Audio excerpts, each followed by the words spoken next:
to rock this place.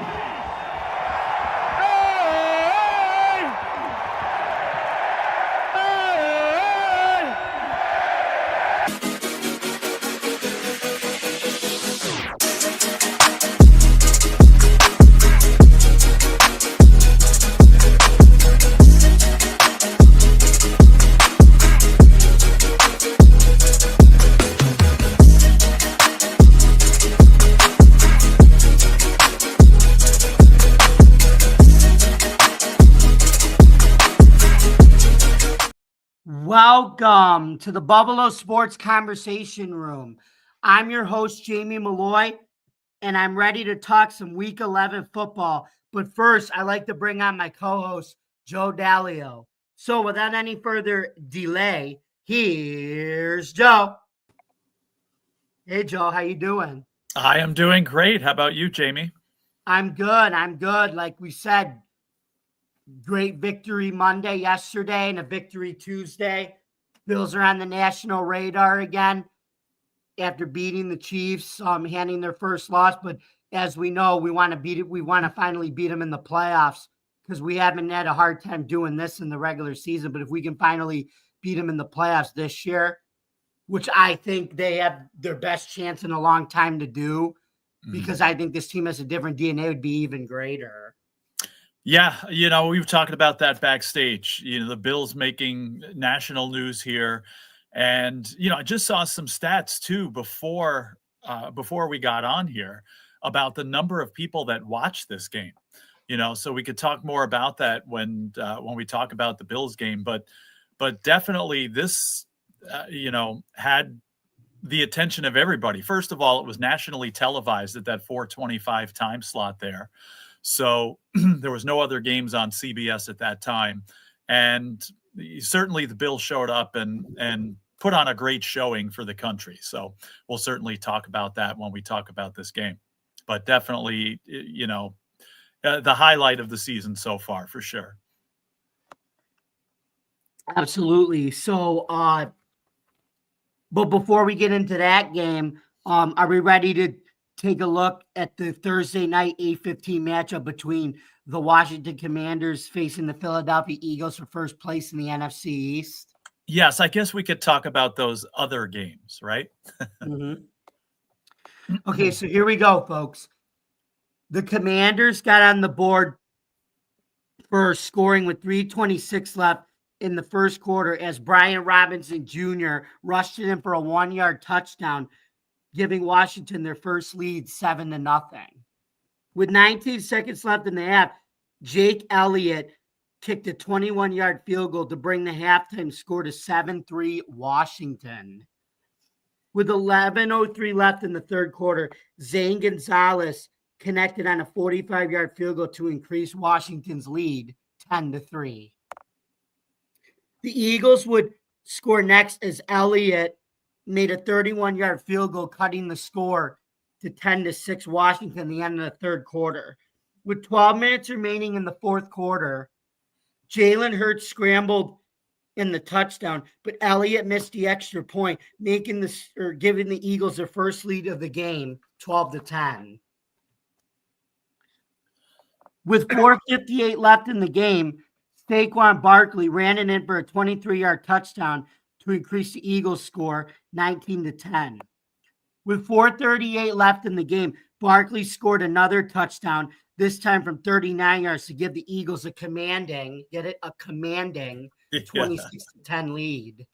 I do get it. Love the pun. With 28 seconds left, the Commanders made a last-ditch effort as Jalen Daniels threw a 5-yard touchdown pass to Zach Ertz, and the 2-point conversion was good. However, their onside kick attempt failed, leaving the Eagles to win the game 26-18 and take first place of the NFC East. So, Joe, it looked like Washington was going to squeak out a low-scoring game in the first half, but Barkley seemed to wake up and take over for the Eagles in the second half. What do you think accounted for that? I don't know. I got the impression, even though that the Eagles started slowly, I got the impression that they felt like this was their game all along. Maybe I'm just saying that in hindsight based on the result, But I just felt like the Eagles saying, you're going to come into our house and think you're going to take our division.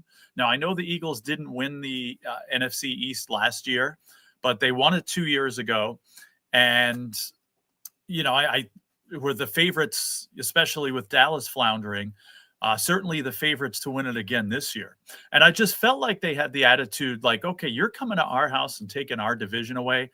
I don't think so. And again, things started a little bit slowly, but they woke up. And, when you look at some of the information of this game, I think, you'll see that it was a dominant effort. Now, the number one stat that I saw was the overall offensive yards. The Eagles outscored Washington by almost 200 yards. It was 434 to 264. And yes, Saquon Barkley waking up 146 yards rushing, 52 receiving, a couple of touchdowns. Talk about being in the MVP conversation. I definitely think so. I mean, there's a couple of people in the AFC, one of them playing for a particular team that we're going to talk about on this show. But I just thought the Eagles had the attitude that this was theirs to take all along, and that the Commanders were not ready for prime time just yet. Now, I don't think the Commanders have much to fear. I think they're a playoff team, but I think the Eagles proved that this is our division to take. They showed who's boss in this battle for first place and for the division lead. And I just think that, again, they knew that they were going to win this game all along, even though maybe at first it didn't look that way. Even on defense, they got this guy, Zach Bond, who had 15 tackles in the game and was all over the place. And I just felt like even the defense felt like they had this game under control. So I think this was a big statement win for the Eagles.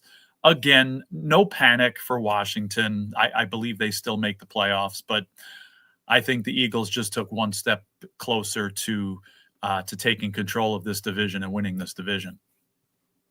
Mm-hmm. That's true. How do you think Jalen Daniels feels going up against Jalen Hurts in his first year, in his rookie year as the quarterback of the Commanders? Well, I like the confidence of Jalen Daniels. I mean, he's playing amazing. He's in the Rookie of the Year conversation. So, based on what I've seen by him so far, I don't think this loss is going to affect his confidence too much. I think he knows he could be a star in this league if he's not already. And again, it's a learning experience, and you're going to have a lot of learning experiences along the way. And I think he's already progressed faster than a lot of people thought. So again, just one of the steps that you have to take, one of the learning steps that you need in order to progress and be a top echelon quarterback in the NFL. So I think he'll be fine. I think, again, he had the confidence going into this game, but I just think the Eagles had more confidence and again, that more experience, again, with the attitude that this is our division still, and we're not going anywhere. And I said in the beginning of the season that the Eagles were going to the Super Bowl. And I think they just made a statement that they're certainly one of the teams in the conversation for the NFC. Mm-hmm. Now let's turn our attention to the Sunday 1:00 game, where the 6-3 Green Bay Packers took on the 4-5 Chicago Bears. With 11:16 left in the first quarter, Jaden Reed caught a 15-yard touchdown pass from Jordan All You Need Is Love to give the Packers a 7-0 lead. With 7:49 left in the first quarter, Cairo Santos kicked a 53-yard field goal to bring the score to 7-3 Packers. With 7 seconds left in the half, Roshan Johnson, who was Bijan Robinson's backup at Texas, by the way, ran it in for a 1-yard touchdown to bring the score to 10-7 Chicago at halftime. With 10:17 left in the third quarter, Santos kicked his second field goal, this time from 27 yards, to bring the score to 13-7 Chicago. With 6:34 left in the third quarter, Josh Jacobs ran it in for a 7-yard touchdown run to bring the score to 14-13 Packers. DeAndre Swift ran it in for a 39-yard touchdown, but missed a 2-point conversion that brought the score to 19-14 at the end of the third quarter. With 2:59 in the fourth quarter, Love ran it in for a 1-yard touchdown, but missed a 2-point conversion, bringing the score to 20-19. With about 2 seconds left in the game, Santos' field goal was blocked. Where have we seen that, Joe, right? Yeah, And Green exactly. Bay won the game 20-19. So, Joe, what did you think for a second week in a row, a game came down to a blocked field goal? Yeah, just this whole game. How many times do we say on this show, and everybody says it, not only in the NFL, but every sport, good teams find ways to win. And the Packers had no business winning this game, but they willed themselves to do so. The Bears are an up-and-coming team. They're certainly not bad. Young players here, and I thought Caleb Williams played a good game here. He had 231 yards passing, 70 yards rushing. So, the Bears should have won this game. And it comes down to things like you were just talking about, block kicks. And again, it was more of a team finding a way to win. And the Packers are not going to win the NFC North. Because there's another team in that division that's just unstoppable. But they're going to make the playoffs, I believe. And you make the playoffs by winning games like this that you're not supposed to win. I had the Packers to win this game, but I was like, it's not going to happen. And just when I thought, okay, they're going to take this game away, the Bears would do something and stay in. But the Packers found a way to win this game. And when you do the things that it takes to win, these things happen. These things manifest themselves, right? Whether it's a block kick, whether it's a key turnover, whether it's, a big play on offense or something like that. Things like that just happen. And the Packers are a good team that's getting better, and they find ways to win. The Bears, I would not consider them a bad team by any means. I don't think they're ready for prime time yet. And, their playoff chances are kind of going out the window, especially with a tough loss like this. They're going to improve though. And they're going to be back next year with a new coach. And, there's a lot of possibility there, but kudos to the Packers for finding a way to win. And a big play like this, made it happen. And they just, definitely increased their playoff chances here with this.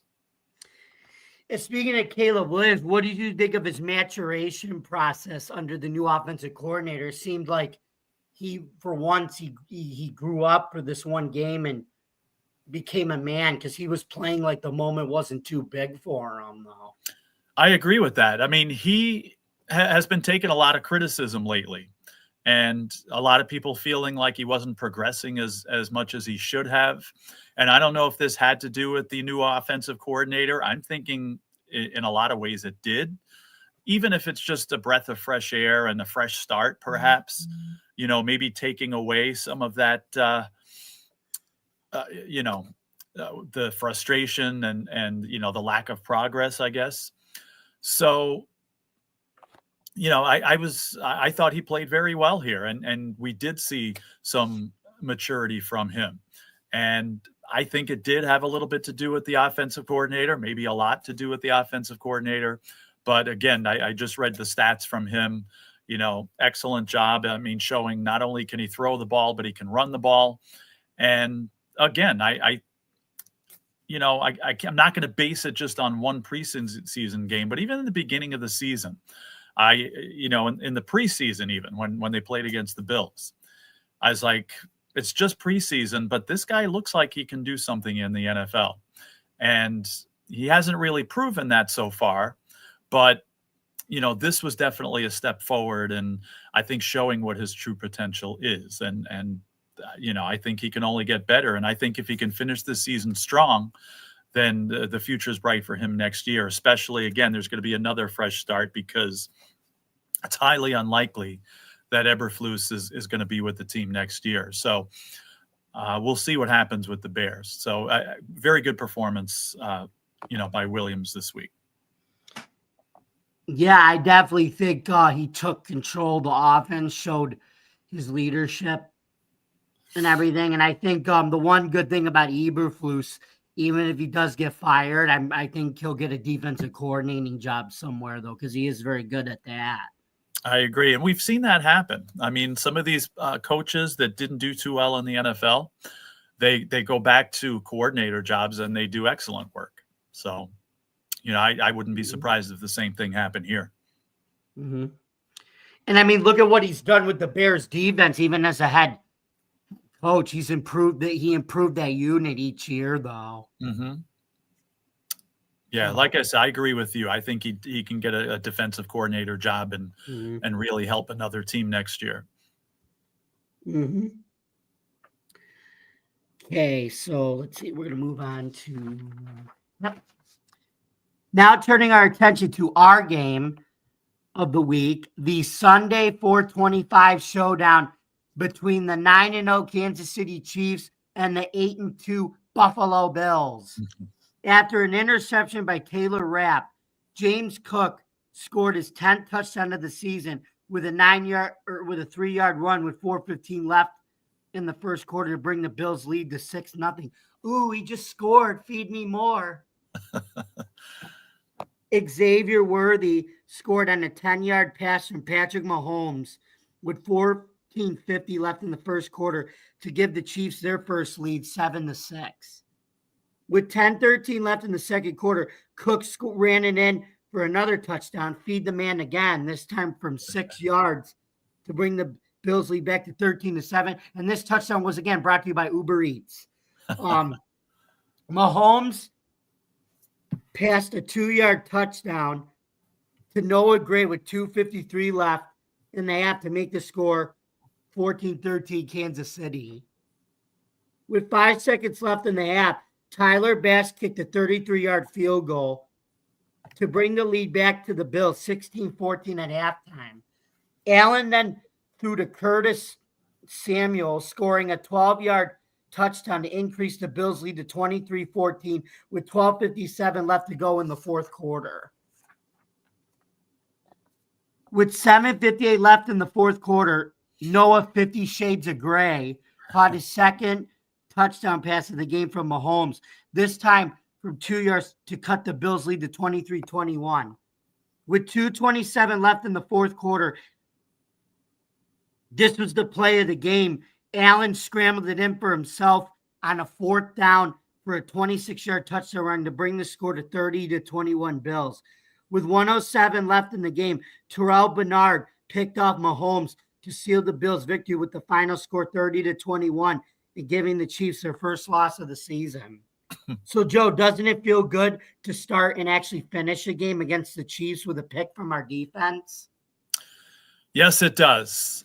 All hands were on deck for this game, and it feels good to win. Now, you made a comment in the beginning of the show, which I've been telling a whole bunch of people throughout the week. It's a great win, okay? But, of course, there's a bigger one still hopefully to come.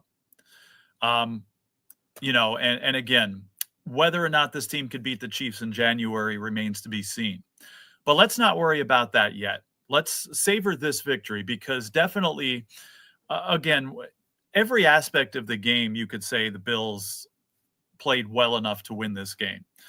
Now, first of all, I told you before, talking about people watching this game. Now, my friend Jim here sent me this about an hour ago. Actually, it's 7:45, so right before we went on. And I'm going to read this to you now about, how wide a range of people watch this game.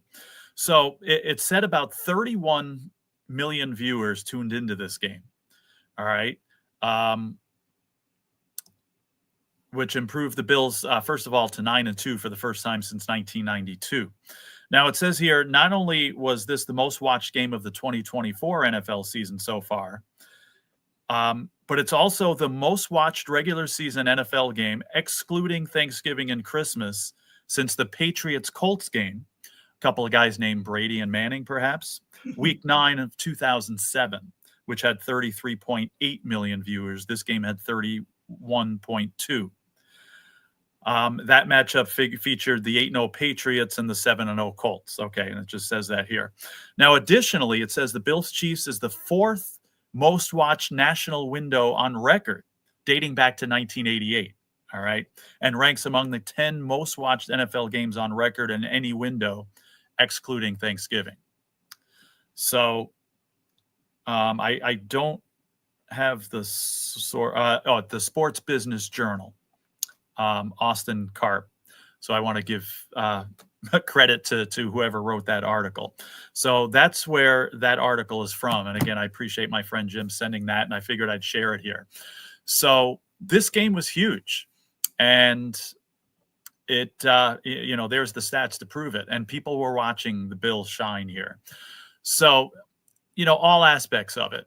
If you want to talk about the offense now, hey, I gotta pat myself on the back a little bit. Do you remember what score I predicted in this game last week? You said 31-21. I think I said 28-21 Bills. And of course it was 30-21. So pretty close there again. But Josh Allen, proved himself here, 262 yards, a touchdown, and of course that big rushing touchdown. And I'll share these other bits of information in a second, but I was listening to a broadcast yesterday, and according to Vegas, guess who is in sole possession of the NFL MVP race here? Josh Allen. Certainly is. And that wasn't the case before this game. So, making a clutch play like that. Now, again, give credit to Sean, Sean McDonough here. He and I'm losing my train of thought here. That's a play where usually the Bills go for a field goal, right? Mm-hmm. And to have the kahunas to go for that play when they could have, gone conservative, and he's been criticized here before and for being too conservative, and all of a sudden, with being aggressive here, and look at how it paid off with Allen having that big touchdown. So, definitely great call by the coach there. Great play by Allen, again, putting himself in sole possession of the MVP race. And I don't think there's any debating that. I definitely think, that's deserved at this point. And again, we still got a lot of games left, but certainly right now, I think it's justified that Josh Allen is the leading candidate for NFL MVP. Mm-hmm. Once again, with the Bills, 7 different receivers catching passes, having to do so, missing Keon Coleman. You wondering if, Amari Cooper is 100% yet. He made a couple of great catches there. Shakir led the way with 8 catches, 70 yards. Curtis Samuel officially started the 2024 season here, 5 catches for 500, not 500 yards, but 58 yards and a touchdown. The Bills outgained the Chiefs by almost 100 yards overall. On defense, the defensive star, certainly Terrell Bernard, 8 tackles, a sack, an interception. Taylor Rapp had the other interception. Travis Swift never showed up in this game, really. And he's been such a Bills killer. And the Bills held him to 2 catches with 8 yards.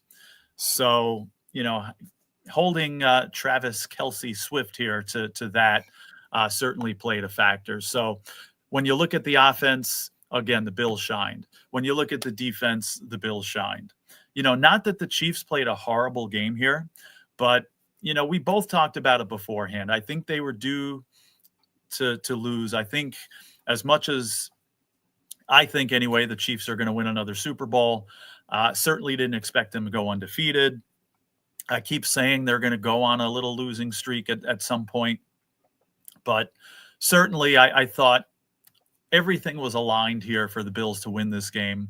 But they still had to show up and play, and I think they certainly did that. Yeah, and Joe, speaking of Brady and Manning, that 07 classic there, do you think this is this generation's version of Brady and Manning, Mahomes and Allen? That's I like do. the narrative right now. I do. And that's a good point to bring up. I certainly think that it is. You know, you have two of the best quarterbacks. I probably the two best quarterbacks in the NFL going against each other here. And it wasn't two undefeated teams going against each other, but it is two teams that are fighting for that number one spot in the AFC. And honestly, two of the two best quarterbacks going against each other with two great teams. So I definitely think this is the 2020s version here of that Brady versus Manning matchup. And again, just like Brady and Manning, it had several chapters to the story. And we've already seen several chapters to this Mahomes versus Allen story.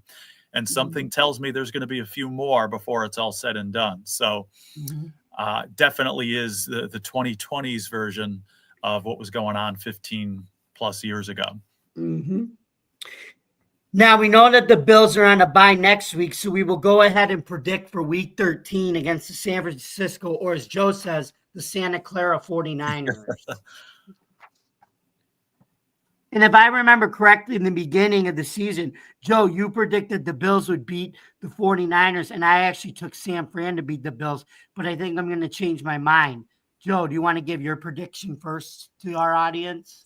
All right. Yeah. And I don't have a score. Usually I put all my numbers together, and I didn't think of it till a few minutes before we were ready to come on. I was like, oh, shoot, that's right. There's a bye. And, you know, we're not going to be on next week. So we'll talk about that later. But so I didn't get all my numbers crunched and put all my stats together. But, you know, there's always that fear of a letdown after a big win like this. Now, if they were playing each other next week, I think I would be a little more concerned about that. I'd say, I don't know.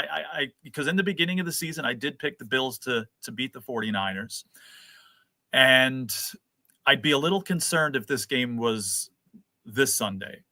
But I think the fact that there's the bye, which first of all is coming at a good time for the Bills as far as having guys banged up a little bit, especially coming after a tough game like this, and a few guys that would have been borderline to play in the game if it was this Sunday.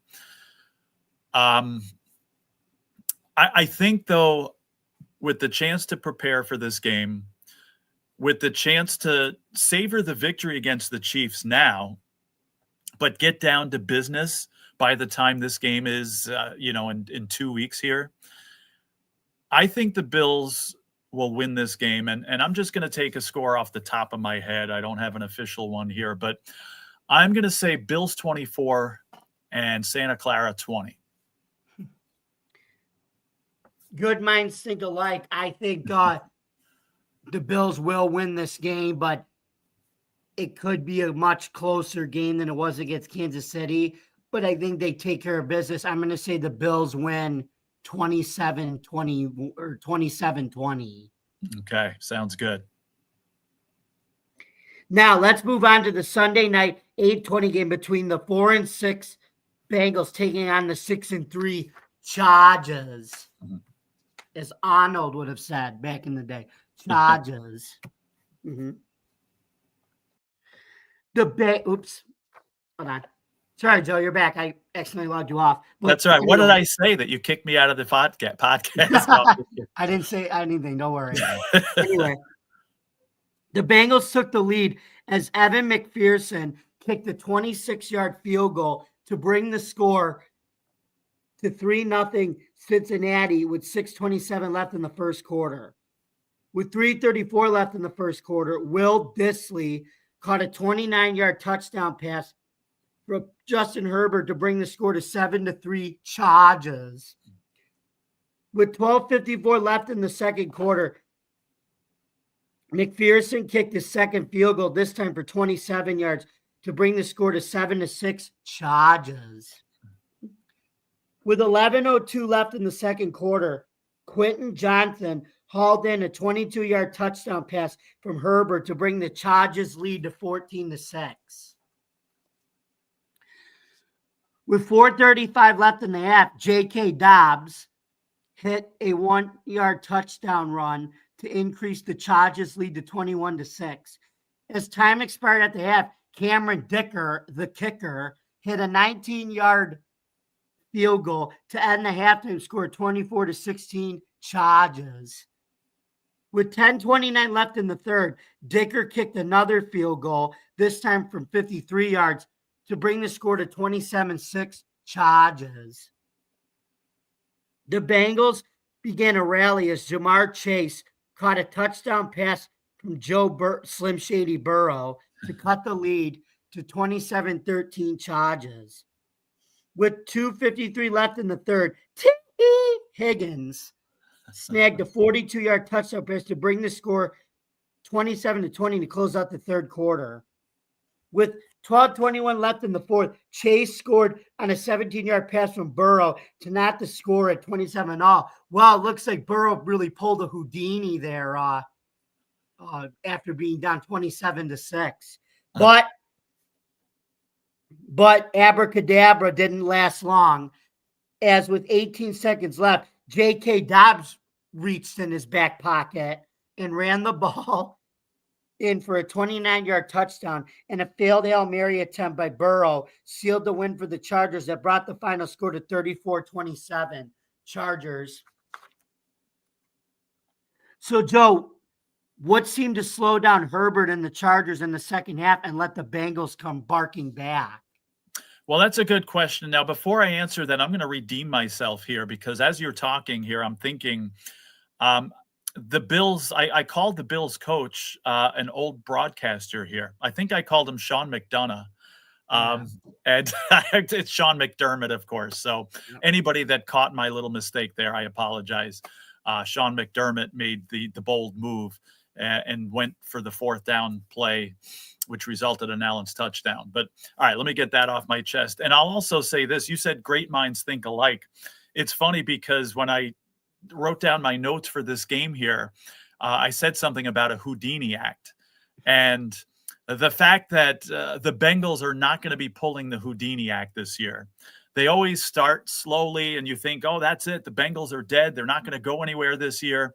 And they pull the Houdini act and end up being unbeatable and usually do well to make the playoffs and do well there.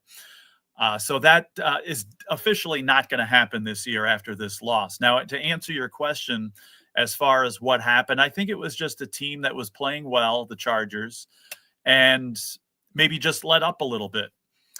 Because the problem with the Cincinnati Bengals is not their offense. So if you do let up against them, they're going to come at you and they're going to score. And that's what happened to the Chargers. I mean, they got off to a good start in this game, and they, maybe just, again, took the foot off the gas a little bit. And you can't do that with the Bengals. You got guys like Joe Burrow, who had 356 yards and 3 touchdowns here. There's a reason my fantasy team is doing very well. It's because Joe Burrow is the quarterback. And I wish I could say I had Jamar Chase as the wide receiver, which I don't. But he just continues to play extremely well every week. He had 2 touchdowns in this game, 75 yards receiving. Their running back, Chase Brown, is, the running game was supposed to be led by some guy named Zach Moss. And unfortunately, he got hurt. But Chase Brown has definitely solidified his spot as the number 1 back with 140 total yards between rushing and receiving. So they just can't play defense in Cincinnati. And that's cost them some games earlier, both games against the Ravens, and it cost them a few other games. So again, the Houdini act is not going to happen here for the Cincinnati Bengals this year. It's just, too much stacked against them at this point, and they're going to have to fix their defensive issues.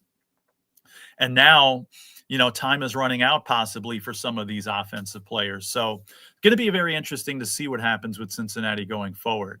And I don't know if we're actually seeing the window starting to close on them. I really thought they'd be a playoff team in the beginning of the year. I picked them to win the AFC North, but as we said, that's not going to happen now, and we'll see what happens and as far as how they play out the rest of the season and what happens beyond. Mm-hmm. And speaking of, what do you think about the Bengals defense struggling and not being able to complement their offense this season? It's a shame because if they had any kind of a defense, what do they? What's their record now? You had mentioned 4-7. so they're 4-7. They could easily be 7-4 if it wasn't for the defense. So that's an issue that's going to have to be addressed because it's a shame. You got guys like Burrow is playing his best football ever. I mean, this guy has, led the team to the Super Bowl, of course, but I don't think statistically he's played better than he is now. And you see, he seems healthy, knock on wood, because again, I need him for my fantasy stretch run here.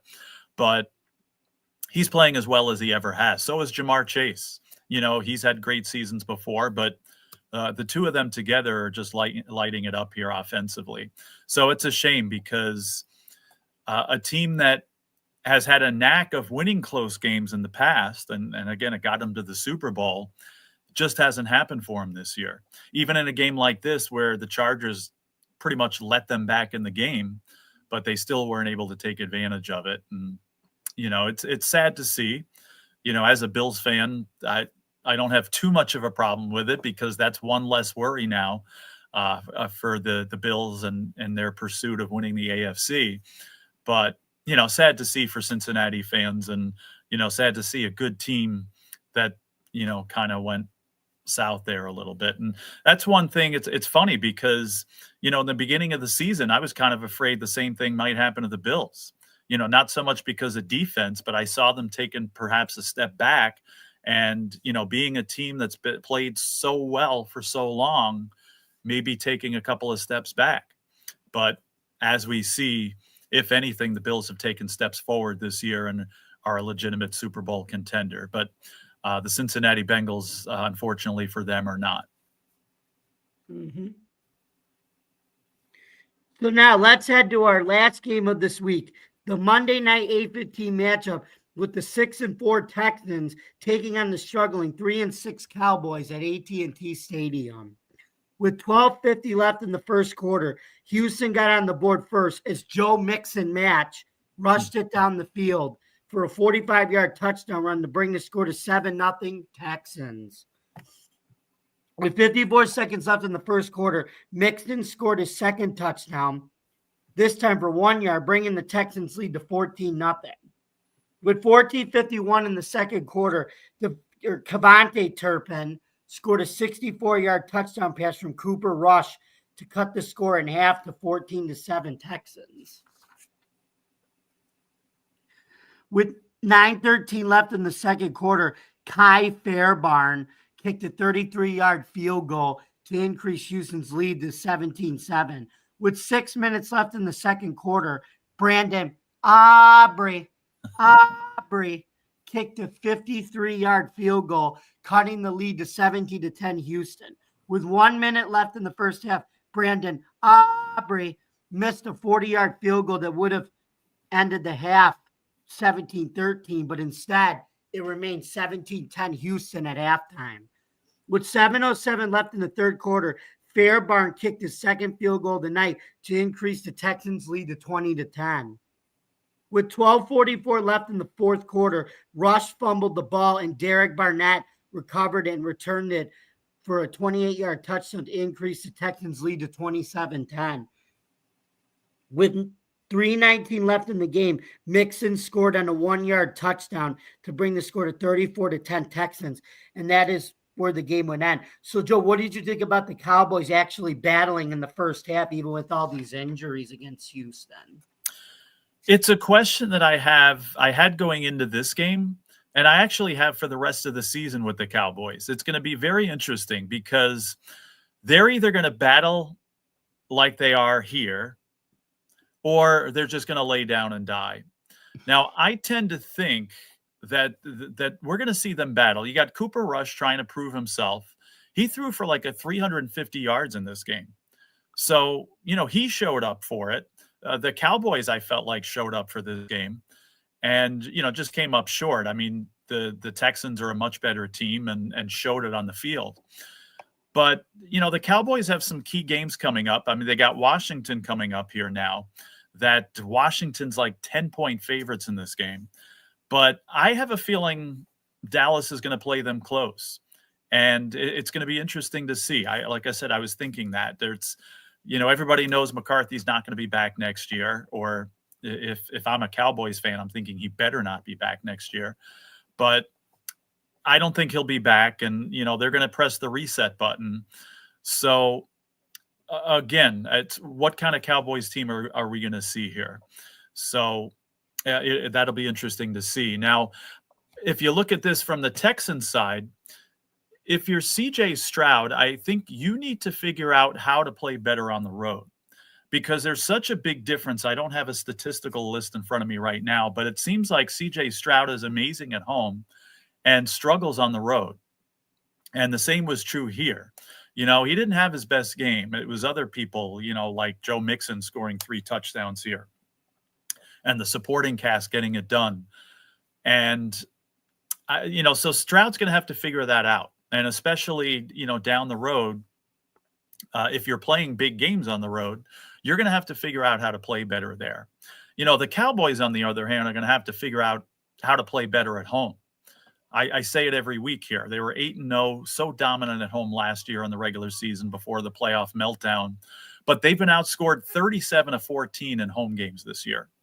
So that certainly is one of the big reasons that the Cowboys have struggled all year, among other things, mainly big injuries to key guys. But it'll be interesting to see how they play. Now they got Washington coming up here. They always have a game on Thanksgiving that they're going to want to show up for. And I think they will show up for those games. And then what happens beyond that, I guess we'll have to see. But kudos to them for showing up for this game. They were just completely outmatched. Mm-hmm. Do you think that Houston has a chance to be contenders again in the AFC Conference after this bounce back win? Yeah, they're going to win their division by default. But I told you in the beginning of the season, I don't think Houston is ready for prime time yet. I don't think they're going to go far in the playoffs. You figure they'll probably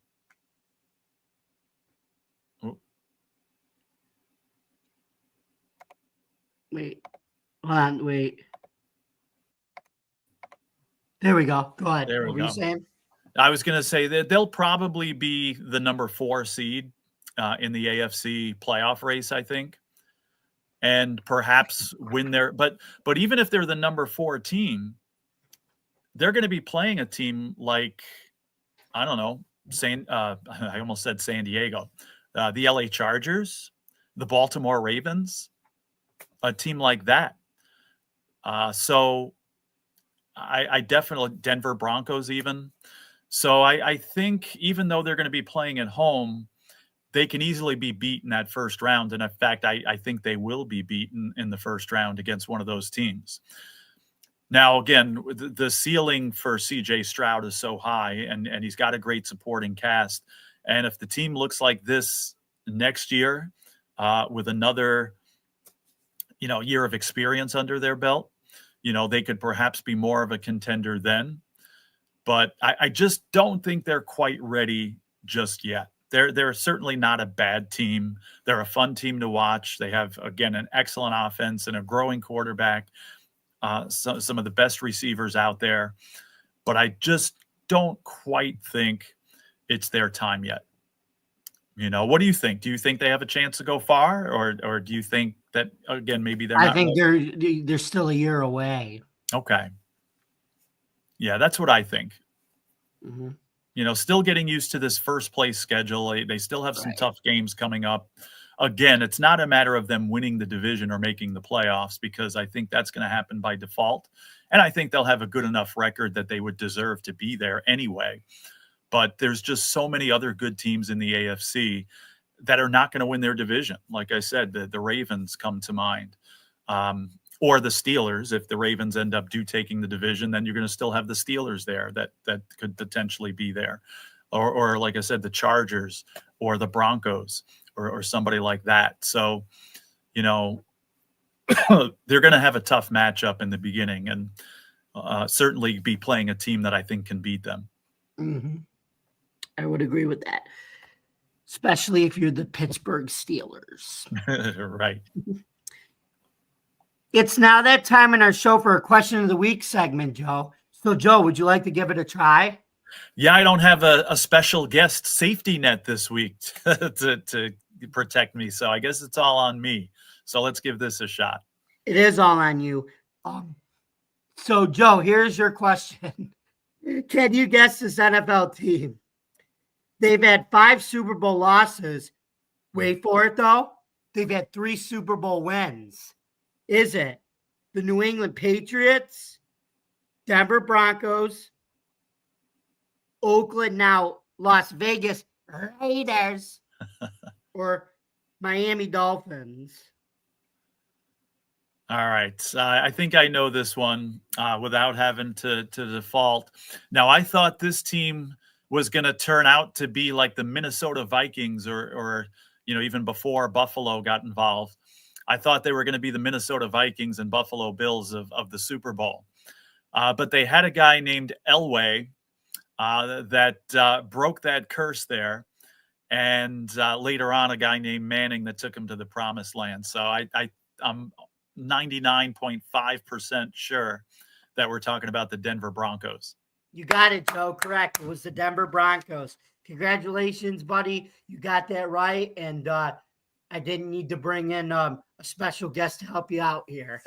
I'm glad I got this question because I knew this one from the start. And if a guest got this question, it's like, I think they would have got it too. But at least I got this one to myself, one that I actually knew. So I'm glad. Good, because I would have kicked you out of your class. I'm just kidding. Just kidding, people. He's a teacher, guys. That's why I said that. I'm not being disrespectful. He gets that. No, I do get it, even though I've been kicked out of the podcast twice now today. So we're just kidding. We're kidding on that one too, folks. It's a joke. Of course. And now we actually have a program note to let everybody know about. We are going to be off next week as the Bills are on a bye, and we will return week 13 when the Bills take on the 49ers on Tuesday, December 3rd. I cannot believe it's December we're talking already here. Yeah, I know. Yesterday was my birthday, by the way. Yes, that's right. I meant to say something. It was the 18th. So, yes, a very happy birthday to you. 28 years old, right? Yep, you were right. Thank you. Excellent. I'm your daughter's age, one of your daughter's age. That's right. Whose birthday is the 14th. Okay. Yep. Well, it looks like we come to the end of our show. So, Joe, where can we find you on the social media world on Tuesday, November 19th, 2024? Wow, time flies. We'll put it that way. My social media is on Twitter X. So talking about some football stuff. There are so many other great sports going on as well. And so, we got hockey, we got basketball, college basketball, college football in full swing now, and rankings and stuff coming out that are making things interesting. So we'll be sharing some information there about that. Yep, and then you can find me, yours truly, on Bill's Chat 1, at Bill's Mafia Chat, and also at Jamie Malloy, the unbiased journalist, at DJ Dog Tags, and on X, and theforkball.com, where I write about all sports. Please don't forget to subscribe to our YouTube channel. Don't forget to like, comment, and ring the bell for notifications. For more content on Driving to the Top Productions, please visit our YouTube page, Twitch stream, Facebook stream, X stream, or wherever you consume your podcasts. Thank you very much for listening. And remember, folks, the Kansas City Chiefs are undefeated no more. Blocked game-winning field goals are becoming the norm in today's NFL games, and Aaron Rodgers may have had the Jets GM fired today. But one thing is for certain, especially after the sweet victory over the Chiefs and the quarter friend, Chris Berman, nobody circles the wagons like the Buffalo Bills. See ya in 2 weeks, folks. All right. And happy Thanksgiving, everybody, as well. You got it.